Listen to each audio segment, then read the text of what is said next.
and see the Claude finally being picked up. Yep, Carl Teasy's one of his comfort heroes, which is I think really good because if you want to fight head on, just like the first three picks here of Burmese Ghouls. Well, you want to fight head on, you need to make sure that you're prepared for the burst damage. And also the Raging Sandstorm on the side of BREN Esports really provide them a lot more space to cause havoc on or force Burmese Ghouls to separate or to at least reposition when it comes to team fight and making it easier for Carl Teasy to follow it up. Because again, once you've divided your enemy, all of those shots from the Blazing Duet will just be divided into two. So it's still really good composition here on the side of BREN Esports. Not above 50% for the win rate here, but look at the abandons the pick. Most of the time he got picked. Most of the dual marksman, it's always Claude +1. Man, Hayabusa being picked up as the last pick here for Burmese Ghouls. What's the potential playstyle we're going to be seeing here, man? More of an aggressive, since as you can see, they can kite. BREN Esports out using the same umbrella, and they can go in and control the early game with the Jawhead plus the Yuzhong combination. So yeah, Burmese Ghouls are looking really strong here, especially for game 2. They have all the things that they need: a proper setup, a good initiator, a damage dealer with a very good range when it comes to, or very safe range where he can just dish out damage. Control with the same umbrella or the Yin Yang Overturn. But BREN Esports, again, with the comfort picks, I think it will be a very even matchup. I'm looking at 20 minutes here minimum for this game. Yes, we're here for the long game, man. Yeah, we're here for the long game. I can already tell it. Right. Hayabusa is one of the heroes that is supposed to be a split pusher. As we enter game number 2, we might see that playstyle. Alice wants to get into the late game. The same thing for Claude, wants to get into the late game. We're here for a long game, man. Yep, we're here for a long game. Ladies and gentlemen, game 2 here at the Land of Dawn. BREN Esports against Burmese Ghouls. Burmese Ghouls getting the point and also the match point here for this best of 3 series. 3-1-3-1 setup here for BREN Esports, and almost I think this is a 2-1-2 here. Lusty going with the Jeet Kune Do. Snipe out. That is a trade. 1-for-1 so far, but the first blood still goes to BREN Esports. Maybe being chasing down Carl Teasy. Few wings by wings to make it out of there. Wings by wings, and maybe again still going for that 1-3-1 setup, looking for that ejector combo. But look at how squeezed, how the position of BREN Esports here. They knew that maybe he's there on the left side, going for the concussive blast. Oh, it hurt. Kid's forced back. It's a 2v3 in mid for the Lethal Wanderer as well. Yep, securing the Lethal Wanderer, additional XP, and also the movements on that river. However, here top lane, Flap Teasy against Ruby DD, a much more better matchup here. But look at this, look at Ruby DD just abusing the fact that he's almost up on his Sha Essence, getting that, playing more aggressively, rather, compared to Flap Teasy here. Yeah, but Flap really couldn't keep up with Ruby DD for now. But he does have the quick sand guard though, to generate his, a little bit of regeneration from that one. So I think it will be at least a stalemate here for the top lane, for BREN and BG. Maybe depends of who will get that kill first, since both of them went for the Festival of Blood, which is really essential for the fighters, getting that additional 1% lifesteal back. Help them mid-game. Ace in a scuffle here against Rebo. Goes for the shadow kill. Rebo already low on HP. Will not make it out of there as a blazing duet from Carl Teasy actually forces Burmese Ghouls to back off in that fight. Rebo still survives. Wow, Rebo with the Frost Moon shield there, getting that additional movement speed just to get out of that sticky situation, even popping the Purify on top of that. I think that is enough, at least able to force 3 hero reactions here for Burmese Ghouls, giving some space into the middle lane. But look at this, middle lane with the same umbrella. Yin Yang Overturn did not connect though, but Few able to use wings by wings just to get out of this situation. Again, this entire game is all about reaching the late game for both of these teams, as Carl Teasy, BMI's out of there just to secure his safety. Turtle is up, already being started by BURMESE GHOULS. FlapTZ wants to contest. Oh, they need to play carefully here. They can get sandwiched by BREN eSports. However, Carl Tease is way too far. Almost half HP, 60% HP left on this Turtle, forcing. Yeah, the Federal Airstrike forces may be back. Lusty low on HP, gets ejected. Alice secures that kill. Now the Turtle is stolen by BREN eSports. FlapTZ in the back will be able to get Jawhead. Few low on HP, falls down. FlapTZ left alive here. V-Boat's just going to be on the bottom lane, pushing out. But I don't think that was worth it, man. That was a lot of bodies falling down just for a single Turtle. Yeah, just for a single Turtle. It's a way to. That is a good trade in favor of BURMESE GHOULS. Again, it's okay if you can get at least that additional golden XP for a team. But once we are able to shut down Carl TZ, we all knew what happened every single time that Carl TZ is not having a good start.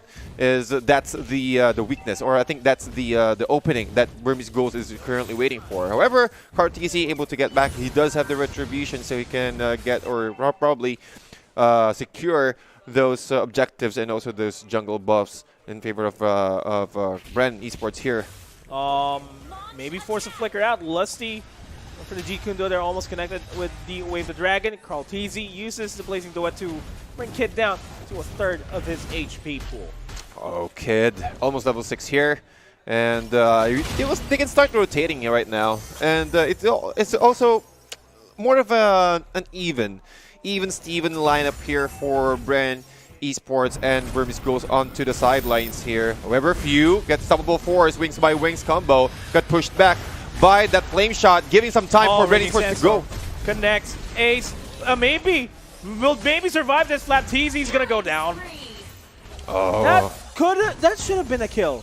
Yeah, that should be a kill there. I was really expecting more people, more players from BREN eSports to go to the top lane, but I guess they will just give this top lane for free to BURMESE GHOULS. Look at the net worth, ladies and gentlemen. It's not that far, but the towers.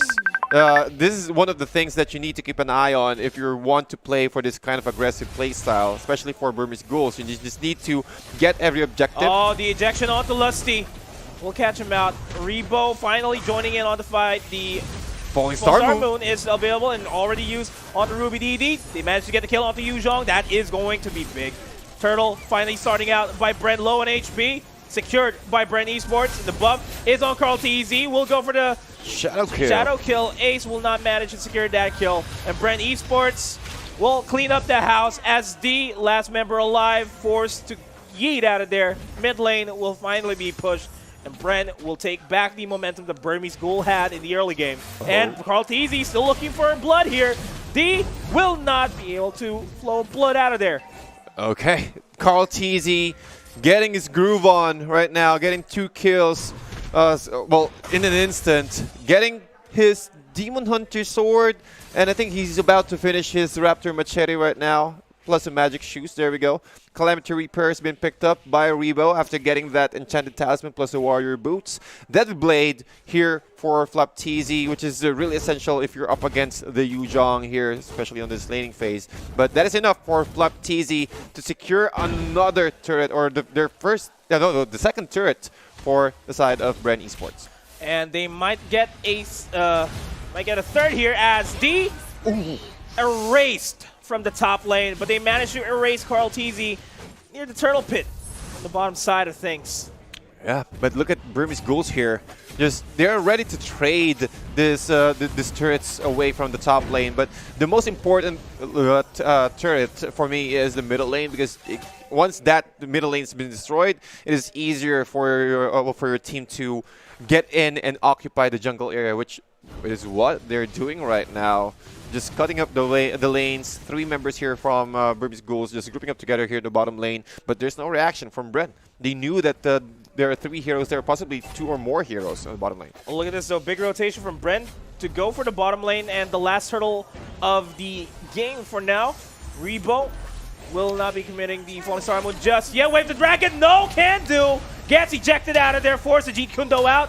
Flow of blood almost connects onto Lusty, but a turtle being started off by BREN, and it will finally be secured once again by Carl TZ.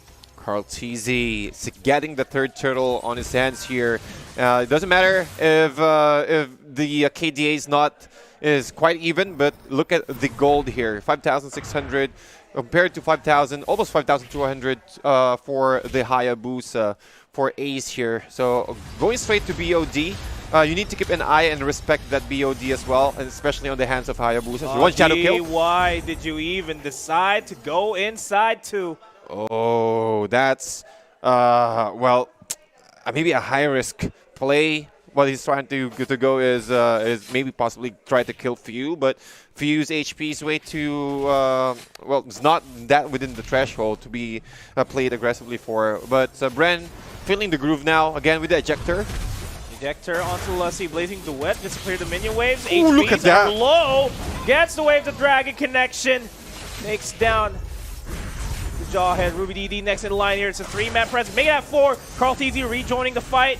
Will out-sustain Ruby DD as they manage to turn things around. It's now a 1-for-3 trade. They take down Flap TZ, but at what cost? They also take down the Hayabusa. They take down Cho. 2-for-4 trade. Yeah, it's well, really favorable for BREN Esports there. I'm not sure why BURMESE GHOULS decided to go for that fight. Look at that bait there. And maybe will not survive that, definitely. D goes down as well. And these are the things that you don't want to give BREN. You don't want to give them easy kills. You don't want them easy control of the entire map, because as soon as you do, they will steamroll their way in towards your base. We're seeing the top lane inhibitor and the mid lane inhibitor turret left standing. As the Lord is spawning in a couple of seconds, BREN has a good positioning to secure the Lord for themselves. I completely agree there. As you can see, both 4 members here, after taking down this tier 1 turret into the bottom lane, they will try to take down the Lord. Lord is quite already there, jumping from that one, limping rather. But then again, BURMESE GHOULS knew that the rest of BREN Esports are going for the turtle, or rather going for the Lord, 50% HP. And also the Predator Airstrike has been used just to zone out any other people hiding from that tier 2 brush. But that is a successful takedown for BREN Esports. They will take down the Lord. They will play it as safe as possible. BURMESE GHOULS will not want to give away an inch to BREN Esports as they siege up the tier 2 turret. Lord's marching over in mid. Predator Airstrike to clear the minion waves to bring things a little bit faster towards this inhibitor turret. And Siege, lane priority here for BREN Esports. On the bottom lane, they need to start pushing the top lane as well, so that they can complete the siege here on towards the base. Yep, and look at this, just how Lusty delayed the minion wave there, just to make sure to that the Lord will be delayed for a little bit. And now Lusty moving forward, trying to get someone out of the way for the Black Dragon. Yeah, Black Dragon over the back lines, but maybe getting a brunt of the damage there with the blazing duet. Rebo will secure that kill. Few will go for Ruby DD, Flap TZ or Rebo. Who's it gonna be? Still gonna be Carl TZ. Ace forced to quad shadow out of there. Kid alone as well as this mid lane turret is going down. One more hit from Lusty. And BREN, they're sieging this up, man. Yeah, they're looking to end this as fast as they can. They do have the minion, the wave clear on their side. D goes in goes for the Winter Truncheon. Not a lot of damage on that. Alice, though, will get deleted immediately by that Farsa. Maybe on the back line. Get the ejection. Might actually turn things around. Maybe an Ace left alive. Well, it's just Ace alone now. Maybe. Well, now he's still alive. I'm not sure what I'm saying right now. Maybe might get the kill, and he does get the kill. But this is still BREN trying to fight for the lives. Few and BREN Flap and Rebo force game number 3. Man, no, man. I'm not sure which part of the fight I was actually looking at. Top lane, it's up against Jawhead, and well, maybe he's right there. And